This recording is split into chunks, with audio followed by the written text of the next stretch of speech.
Левашов сделал принципиальную ошибку. Сначала нужно человеку перестраивать мировоззрение, а потом раскрывать способности. Потому что способности, они могут дать человеку и магические так называемые способности. Как человек ими воспользуется, зависит от его нравственности.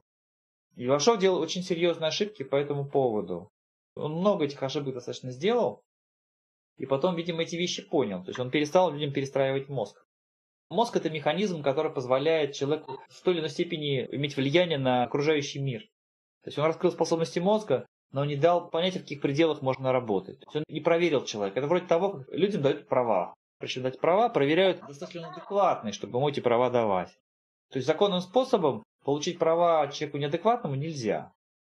Незаконным оно, разумеется, получается. Левашов давал эти права, не проверив эти вещи. Он думал, что если у человека раскроются способности мозга, он станет хорошим. Но определенные способности могут раскручивать и эго. Какой сделать выбор человек, неизвестно. Когда человек уже сложился, как личность, как сущность, когда у него есть путь, когда у него есть понимание, есть духовно-нравственные ценности, есть разумность, то такому человеку инструменты давать можно, и тут за ним следить нужно. Чтобы в определенный момент ему не смирнули мозг, и он не стал, например, фанатиком. Такие случаи тоже бывают иногда. Когда хорошим людям подкидывают фальшивые, как это в Библии. Библия придумала 10 заповедей. Если вы человек духовный нравственный, идите к нам, мы вам поможем приблизиться к Богу. По факту обман. Но как ширма подается к стремлению к нравственности и духовности. Есть люди, которые искренне верят, что они через христианство могут прийти к Богу. Невозможно через паразитическую систему прийти к Богу. Можно пытаться какие-то законы, которые там где-то прописаны в Библии, как-то использовать для развития. Но это вроде того, как пытаться использовать испорченную машину. То есть машину, у которой тормоза не очень работают, колеса не очень, да, и пытаться на этой машине куда-то достаточно далеко уехать. Риск очень большой. Если у человека есть большой потенциал, может у него получится, но это риск большой. Нет смысла использовать эту площадку. Это вроде того, как пытаться есть испорченную еду. Если вы идете, например, хотите есть, например, помойка. На помойке еда. Можно ли есть на помойке? Теоретически съесть можно, но последствия будут достаточно опасными. Это не та площадка, на которой можно брать ресурсы. Поэтому Левашов, он эти вещи... Вот это была история, когда он останавливал штормы, которые шли на Штаты. Он не понимал, почему эти штормы идут и в чем причина их. Сами по себе эти штормы, это было следствие той деятельности, которую вело правительство Соединенных Штатов. И которая поддерживалась, по сути, народом Соединенных Штатов. Кем-то неосознанно, кем-то осознанно. Эта же природа, она запускала механизм кармы. Но Левашов до этих вещей не дошел. Он видел только научную внешнюю составляющую. Это была большая ошибка. Как говорят, это была одна из причин, почему он погиб. Когда его не поддержали те, кто мог поддержать. Он как ученый совершил некоторые ошибки. Я считаю, что это ошибка. Задача волхвов была создать тайное общество и с помощью этого тайного общества бороться с паразитами. Когда открытая война невозможна, воюют тайные силы. Это была их ошибка. Я считаю, что это их была ошибка. Она бы спасла и свою семью, и многих бы других людей бы спасла. Как говорил Радомир, я несу вам меч. Как говорила Мария Магдалина, берите меч и воюйте, боритесь с этим. А инструменты ей не дали для борьбы. На самом деле я очень сильно удивляюсь вообще этой истории. Похоже, что у нее самой, вот у этой женщины, у нее были проблемы с ясномыслием. Она имела возможность телепортироваться. Можно было телепортироваться домой, взять арбалет, взять кинжал. Да, этим кинжалом просто его зарезать. Учитывая, что он не подозревал, что она это может сделать. Вопрос решался достаточно просто. Потом сказать, что он сам зарезался или что-то еще. Я думаю, что у нее были именно не астральные путешествия, я думаю, что она умела и физически путешествовать. С системой нужно постоянно бороться, чтобы эта система нас не съела. Надо понимать, что сейчас у власти практически везде стоят паразиты. То есть, если, например, в России стоит Путин, он как пытается какие-то националистические идеи проталкивать, огромная система, основная часть власти, которая есть в России, управляется из Соединенных Штатов. Это касается и Литвы. То есть, внешне Литва свободная, а по сути Литвой управляют те же самые силы. То есть большинство чиновников, они защищают интересы тех, кто им платит. И ваша задача научиться у этих паразитов отбивать власть.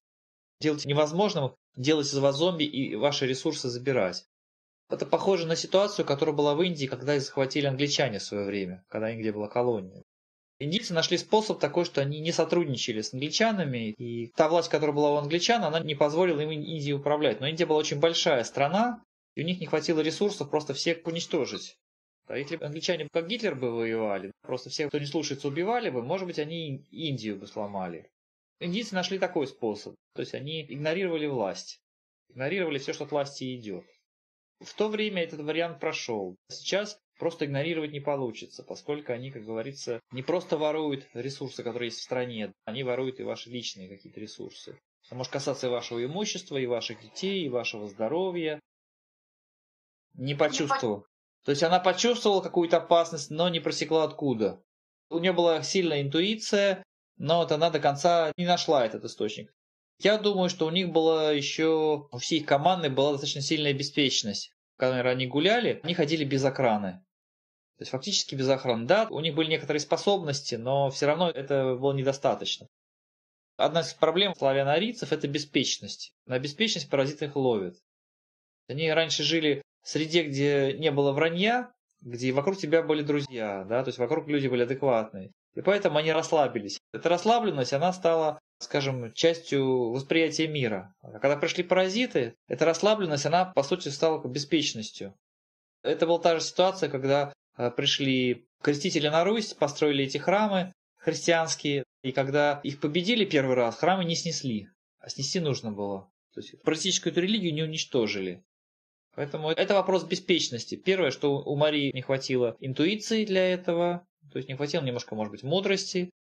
Я считаю, что это беспечность. Но это ты когда на поле боя, тебе не может не хватить каких-то ресурсов для того, чтобы выиграть. Какие были у нее ошибки? Я считаю, что это была частичная беспечность, плюс, может быть, какая-то часть его сознания была заблокирована, поскольку решетка на тот момент уже стояла над землей, и какие-то моменты, которые, может быть, у нее были в способностях, они были заблокированы. Плюс, видимо, у нее не было опыта борьбы с паразитами, она не знала этих механизмов. То есть она боролась теми инструментами, которые недостаточно эффективны. Во-первых, они сидели в этой долине магов, а вокруг христианство подминало под себя остальной мир. Она вербовала солдат, сворачивала мозги людям. То есть нужно было воевать, и воевать серьезно. У них были сторонники во всем мире, но они полноценно не вели войну. Они думали, что вот эта религия, которая приходит, это что-то такое, типа простуды. А это не простуда, это был очень серьезный вирус, с которым нужно очень серьезно воевать. Они понимали, что воевать надо, но насколько серьезно и как воевать, они не знали. Это была особая ситуация. Я думаю, что во многом было связано с тем, что стояла вокруг Земли решетка специальная, которая немножко в известной степени закрывала способности людей. Сейчас что-то стоит, какие-то вещи есть. Сейчас тоже. Но вот Левашов что-то снял. Многие люди начинают просыпаться в этом плане.